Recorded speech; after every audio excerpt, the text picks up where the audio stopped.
Marcus Webb wiped grease from his weathered hands as the mining station's alarm shrieked through the corridors.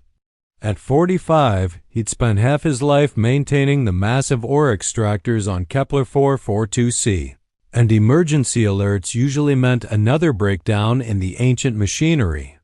But this sound was different.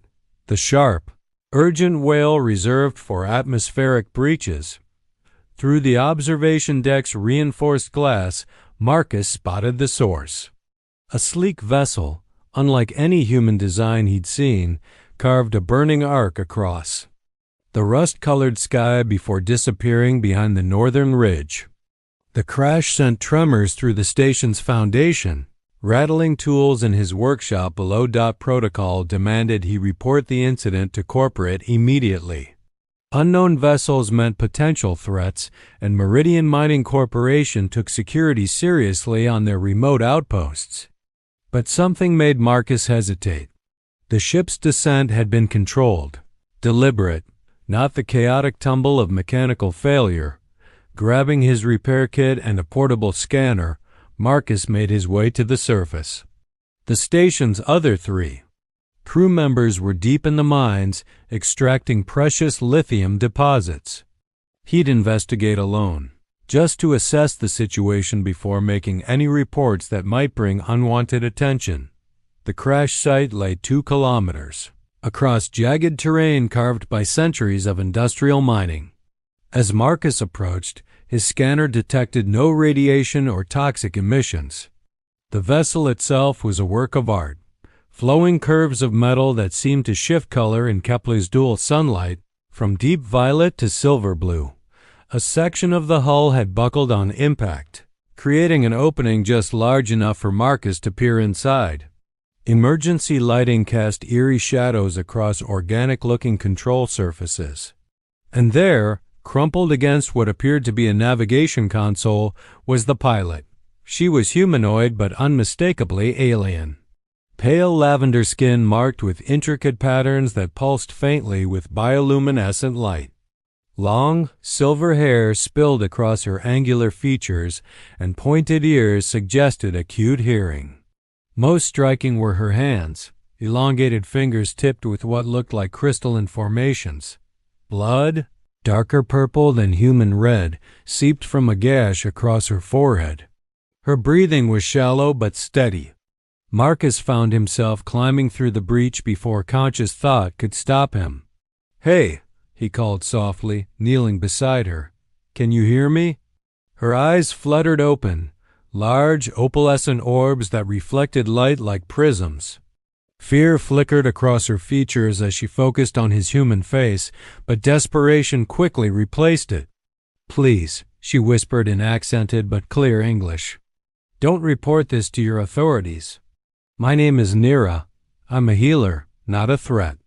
Hidden Wounds Marcus helped Nira back to his quarters in the station's lower levels, away from the main corridors where the other miners might spot them.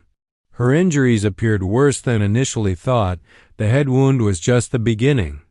Burn marks crossed her arms where her ship's controls had overloaded during the crash. "I shouldn't be helping you," Marcus muttered, clearing medical supplies from his workbench.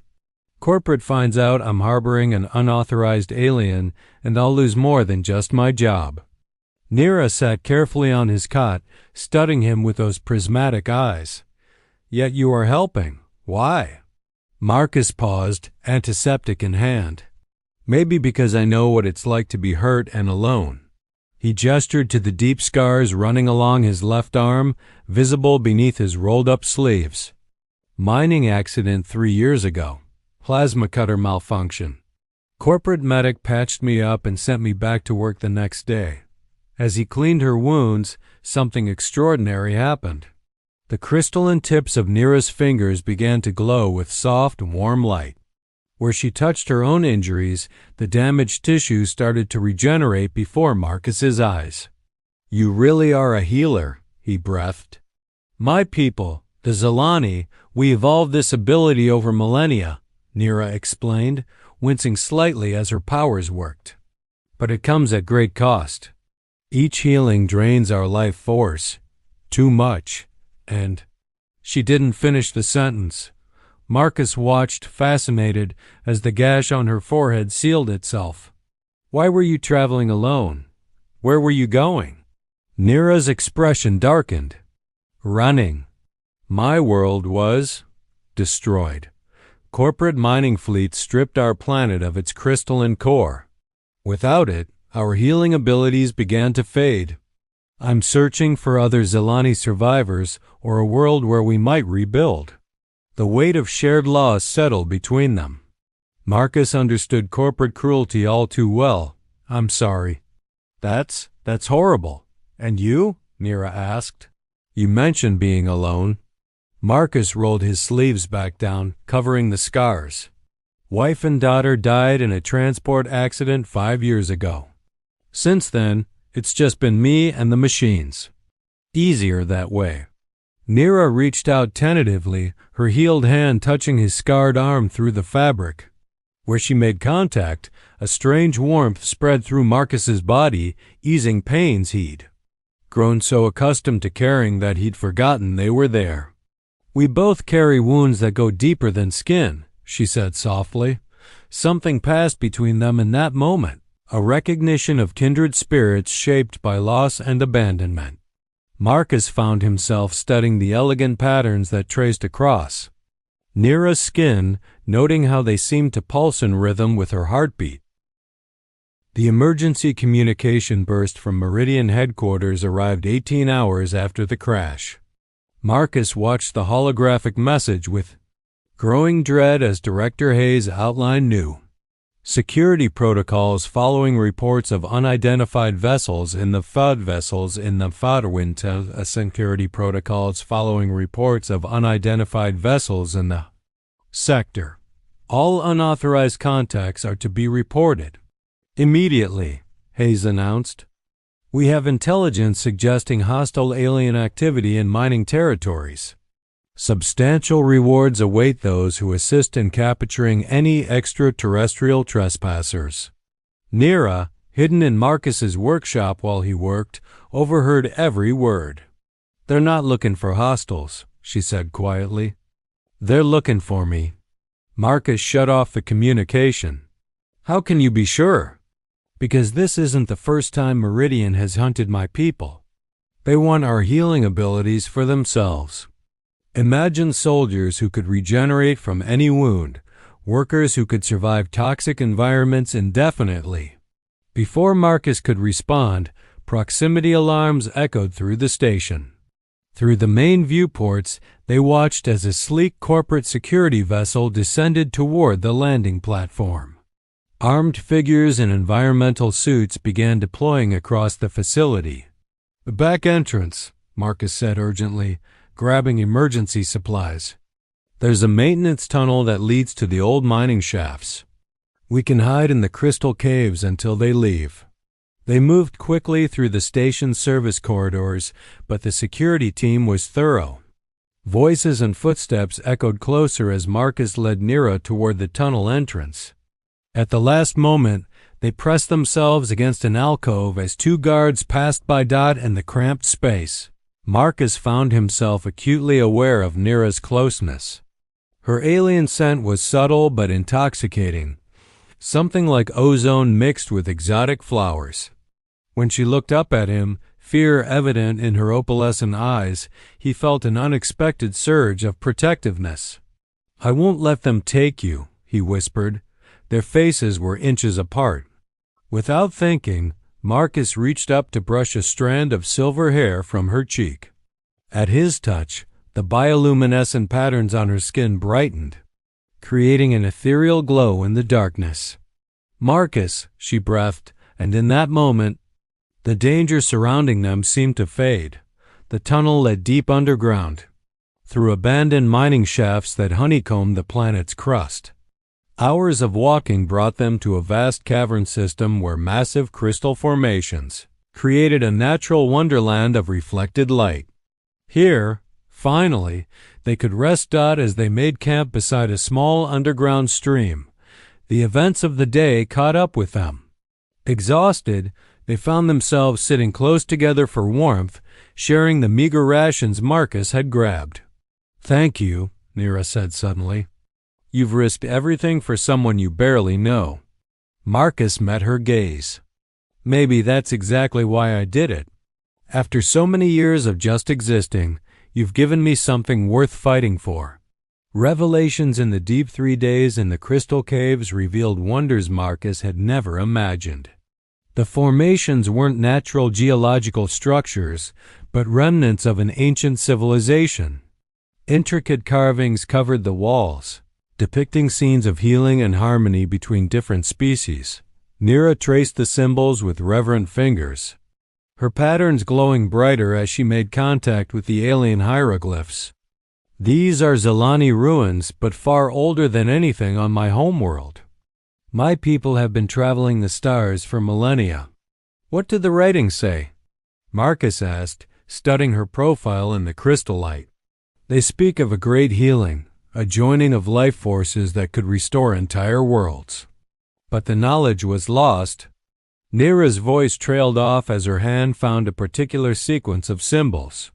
Suddenly the entire cavern blazed with bioluminescent activity, as if responding to her touch. Images appeared in the crystal formations, holographic records of the ancient Zilani.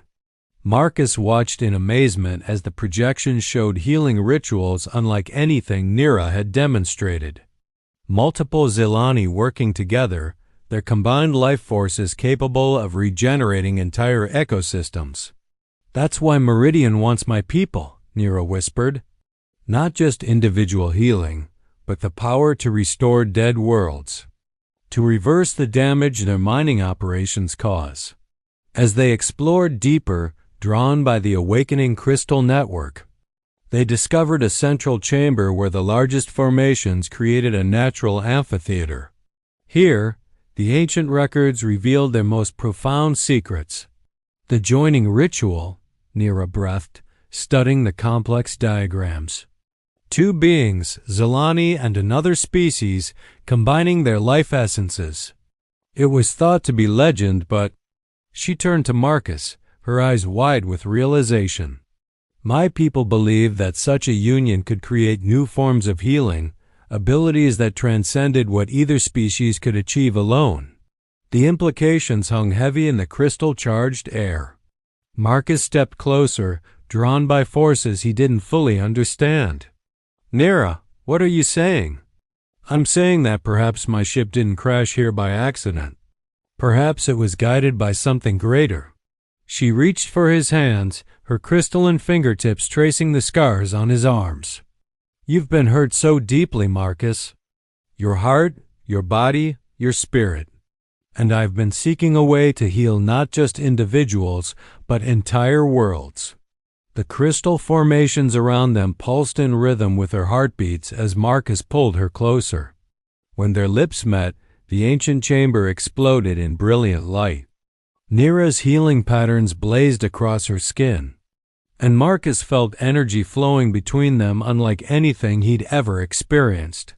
For the first time since his family's death, the constant ache in his chest began to ease. And in Nira's eyes, he saw not just alien beauty, but a kindred soul who understood loss and hope in equal measure.